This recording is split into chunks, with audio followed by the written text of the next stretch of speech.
sees a fat girl dancing on a table. Walks over to her and he says, wow, nice legs. She's really flattered, and she says, really think so? And the man says, oh, hell yeah. Both tables would have collapsed by now. Talking about the table. What did one saggy boob say to the other saggy boob? We better get some support before someone thinks we're nuts. That's good. What's the worst combination of illnesses? The worst combination of illnesses would be Alzheimer's and diarrhea. You're running, but you can't remember where. You. And I can't remember if he gave me more or not, but I'll look for them later. I'll go on to my own. But anyway, thank you for those, Logan. They were great. So the Smiths, they have no kids. They decide to use a proxy father to start a family. On the day that the proxy father's going to arrive, Mr. Smith kisses his wife. He says, I'm off. The man should be here really soon. Half hour later, just by chance now, a door-to-door baby photographer rings the doorbell, hoping to make a sale. Good morning, madam. You don't know me, but I've come to... Oh, no, she says. You don't need to explain. I've been expecting you. Oh, really, says the photographer. Well, good. I've made a specialty in babies. Yes, that's what my husband and I had hoped. Please come in. Have a seat. Just where do we start? She's blushing. Well, leave everything to me, he says. I usually try 2 in the bathtub, 1 on the couch, and perhaps a couple on the bed. Sometimes the living room floor is fun, too. You can really spread out there. Bathtub, living room floor? Oh, no wonder it didn't work for Harry and me.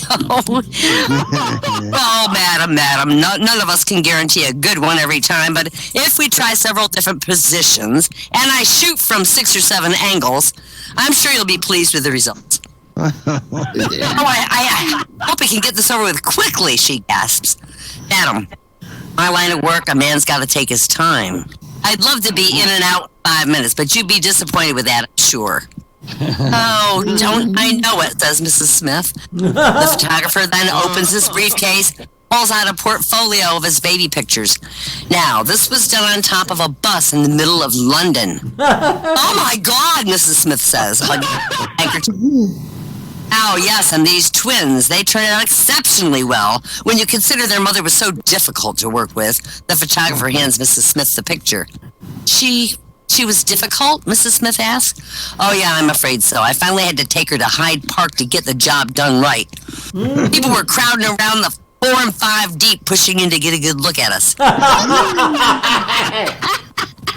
and 5 deep? Asked Mrs. Smith with her eyes wide and amazed.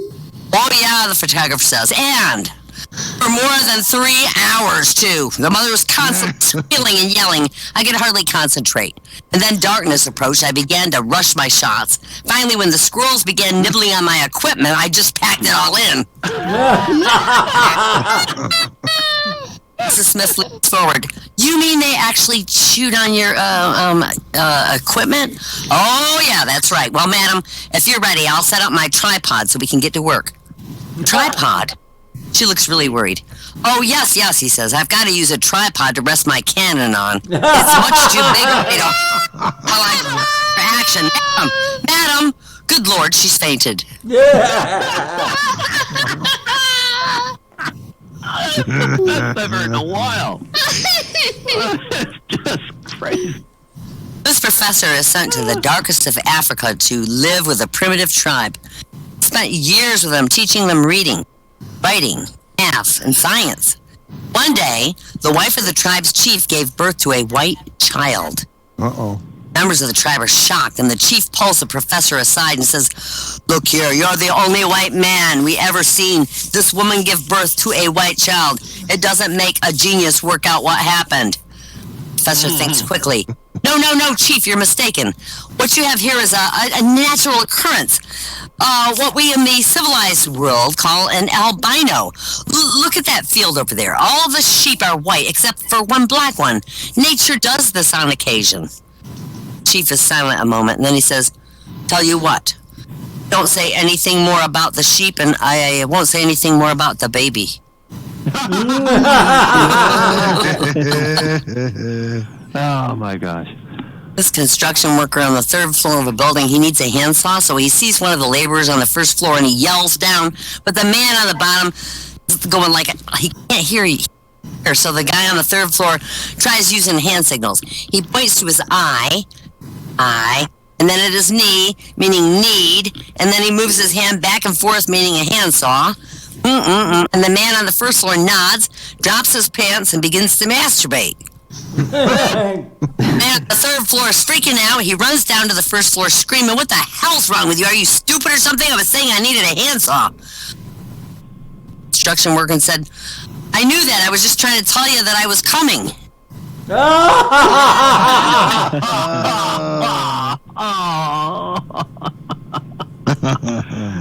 After a few years of married life, a guy finds that he's unable to perform anymore. He goes to his doctor, and his doctor tries a few things, but nothing works. Finally, the doctor says, "Look, this is all in your..." Refers him to a psychiatrist. After a few visits to the shrink confesses, "I'm at a loss as to how you can possibly be cured." And finally, the psychiatrist refers him to a witch doctor. Well, the witch doctor says, "I can cure this." And he throws some powder on a flame. There's a flash with billowing blue smoke. The witch doctor says, "This is powerful healing, but you can only use it once a year.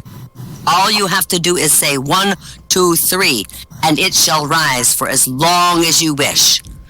The guy then says to the witch doctor, "Well, what happens when it's over?"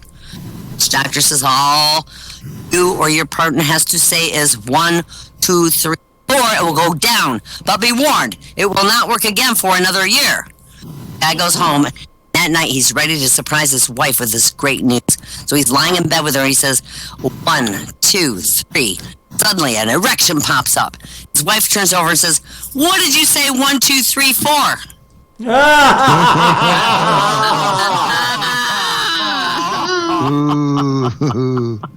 This for next year, I guess. Yeah. So a representative for Condom Company. She's on her way to an international condom convention. While rushing through the airport, she drops the briefcase that she's carrying all her samples in. It scatters condoms all over the floor. She sees this passerby looking at her while she's trying to scoop all the condoms back in her briefcase, and she goes, "It's okay, I'm going to a convention." I guess she's a little slut. Okay, a beautiful woman loves growing tomatoes, but she can't seem to get her tomatoes to turn red. So one day, while she's taking a stroll, she comes upon this male neighbor who's got the most gorgeous garden full of huge red tomatoes. And she says, "What do you do to get your tomatoes so red?" And the man says, "Well, twice a day I stand in front of my tomato garden and I expose myself, and my tomatoes turn all red from blushing." Well, woman's so impressed she decides to try doing the same thing to her garden, see if it works for her. But twice a day for 2 weeks she exposes herself in her garden, hoping. One day the man's passing by and he says, "By the way, how did you make out? How did your tomatoes, did they turn red?" She says, "No, but my cucumbers are enormous." Hey, can somebody teleport John Silver 57? Because I'm in the middle of this. Hold on. I think I got him. While in the playground with his friend, Alex sees Jimmy is wearing a brand new shiny watch.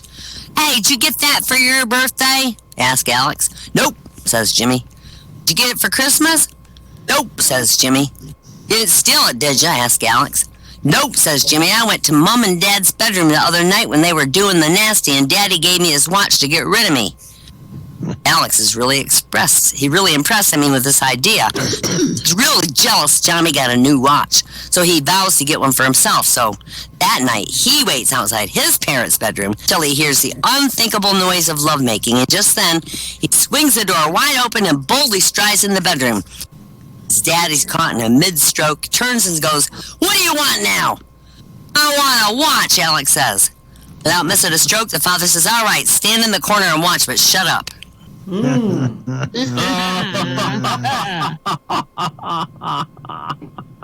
This mom and dad take their young son to the circus. Bought me a Rolex for my birthday. I don't think they understood when I told them I want a watch. Yeah. Hey, Johnny, have a chair, buddy. Johnny, sit down. Yeah. A sit mom and down, dad Johnny. take their young son to a circus. Not on the floor. Oh, well, that's all right. I don't care. He can sit right at my feet. Can you lick my feet while you're there? All right. So a mom and dad take their young son to the circus, and when the elephants appear, son's really intrigued by the elephants. He turns to his mom and he goes, "Mom, what's that hanging between that elephant's legs?" And the mother's really embarrassed. She goes, "Oh, it's nothing, son." So the son turns to his dad and he asks the same question. And the father says, "It's the elephant's penis, son." So the son says, "What did mom say? Why did she say nothing?" The father draws himself up and says, "I spoiled your mom, son."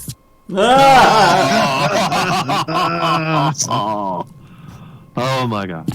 This guy and his young son are in the chemist's, and the son, and he comes across these condoms, and he asks his daddy, "What are these?" And the dad says, "Well, son, those are condoms, and they're for protection when you're having sex." And the son picks up one of the, that's why it has 3 condoms. And the dad says, "Oh, those are for high school boys. One for Friday, one for Saturday, and one for Sunday." So the son picks up one with 6 condoms. He goes, "Well, why is 6 in here?" Dad says, "Well, those are for the university students. 2 for Friday, 2 for Saturday, 2 for Sunday." And then the son sees a 12-pack of condoms, and he asks the same thing.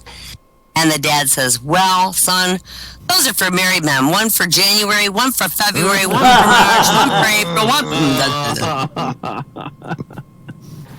for..." That's great. John takes his blind date to the carnival. "What do you want to do first, Kim?" he says. "I want to get weighed," the girl said. So they amble to the weight guesser, and the man guesses 155. And Kim gets on the scale, and it reads 152. She wins the prize. Next couple go on to the Ferris wheel, and they ride. It's really fun, but when it's over, John asks Kim what she wants to do. "I want to get weighed," she says. Well, back to the weight guesser they go. Since they've been there before, the man guesses her correct weight, and John loses his $1, and the couple walk around the carnival again. He asks, "Where to next?" She goes, "I want to get weighed."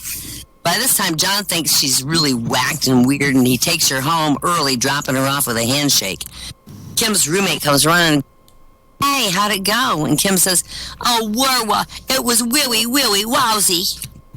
No. He wants to get weighed. I wanted to get weighed. Yeah. What the hell? That's mine for the night. Why not, everyone? Hooray for Wynott. Yay! Yay. Wynott. Let's hear some applause.